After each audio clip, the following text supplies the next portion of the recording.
Isang mapagpalang araw po sa ating lahat. So, ayan po, may nagpatawas po o nagpagamot. Nun po natin sa ating tawas sa papel at kandila. Ano sa nihit ng kanyang nararamdaman. Kung spiritual po ba o material.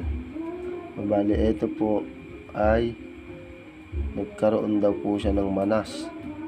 Tingnan po natin kung saan nanggaling ang kanyang manas, sa spiritual po ba o sa material.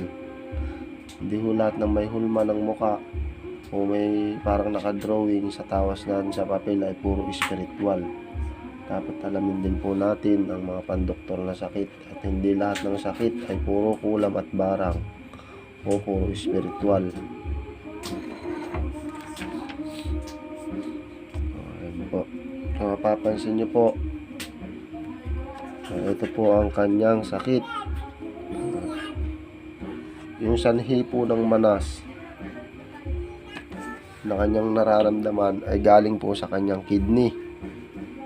Tinamaan po ang kanyang kidney, kaya ho siya nagkaroon ng manas sa katawan. Ang sumasakit po dyan sa parte po na yan, sa taas ng balakang, sa pagitan, sa kaliwat kanan, andun po ang ating kidney. At tinamaan na rin po ang kanyang atay, kaya ho nagkaroon siya ng manas. Yan po.